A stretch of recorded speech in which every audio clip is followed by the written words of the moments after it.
안녕하세요. 천지부동산 김석상입니다.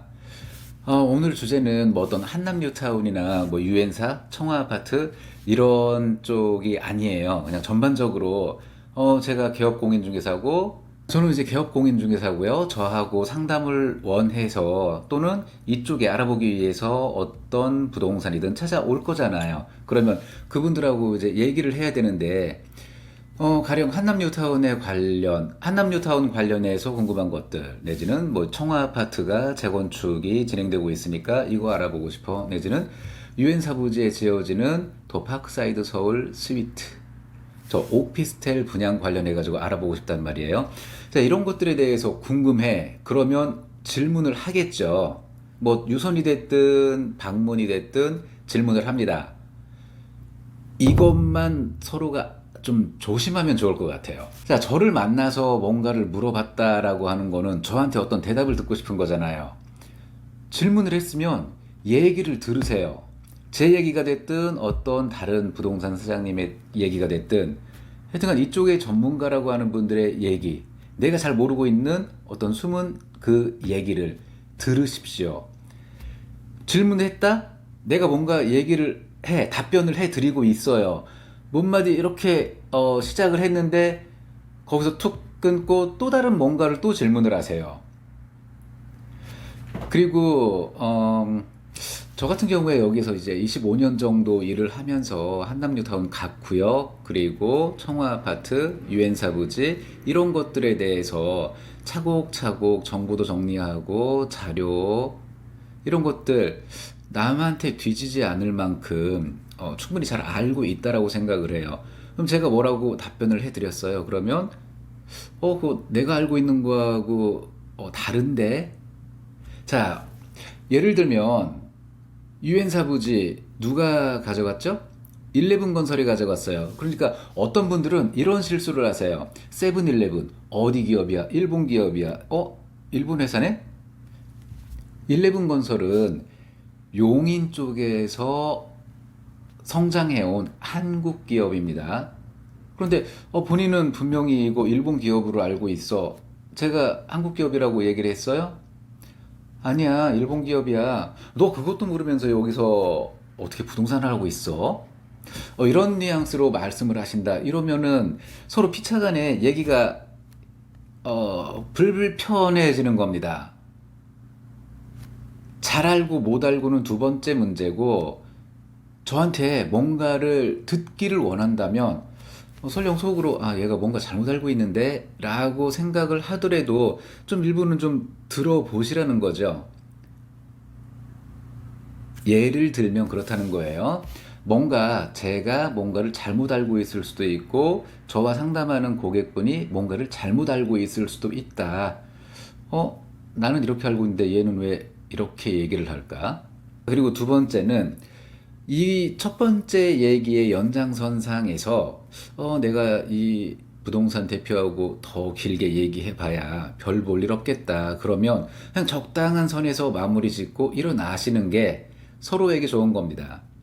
부동산에서는 어쨌든 제 입장에서 어쨌든 우리 사무실을 방문을 해주신 분 또는 저한테 전화를 걸어주신 분이 뭔가를 알기를 원해. 그래서 최대한 아는 범위 내에서 설명을 드리고 모르면 모른다라고 명확하게 말씀을 드립니다. 왜? 이거는 뭐 몇백원, 몇천원이 왔다 갔다 하는 게 아니잖아요.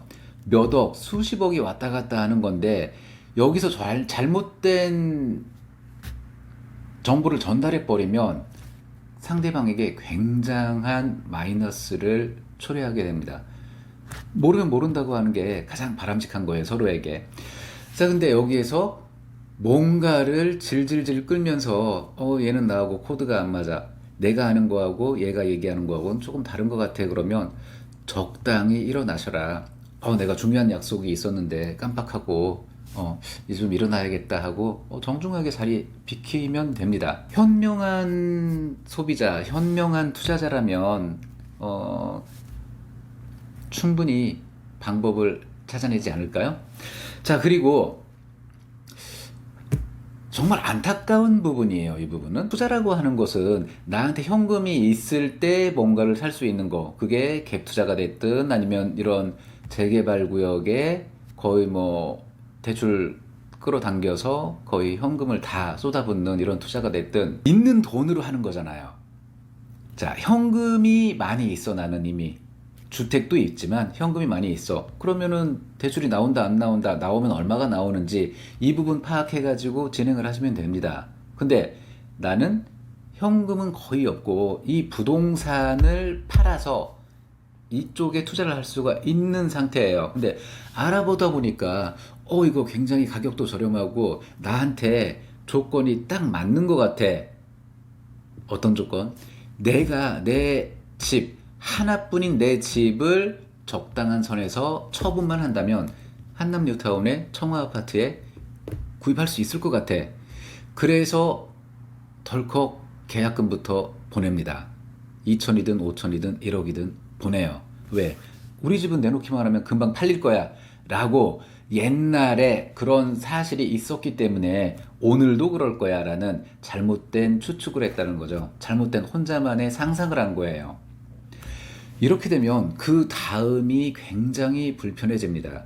내 집이 가령 25억에 시세가 형성돼 있던 집이었어. 근데 그거는 엄밀하게 따지면 어제 이전의 얘기였단 얘기예요. 오늘 이후에 시세가, 분위기가, 시장 상황이 어떻게 급변했는지를 나는 아직 몰라.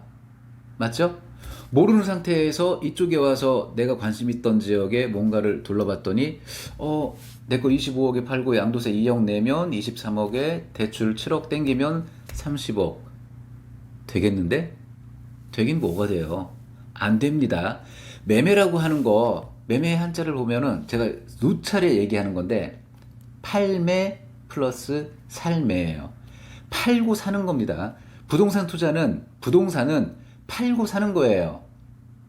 있는 돈 갖고 두 번째, 세 번째 주택을 갭 투자로 들어오는 거는 굳이 안 팔아도 돼요. 그런데 대부분의 일반적인 부동산 매매, 부동산 투자라고 하는 거는 기존에 가지고 있던 거 팔고 그 다음에 그거 잔금 받아가지고 이쪽 거 잔금 치러서 구입하는 겁니다.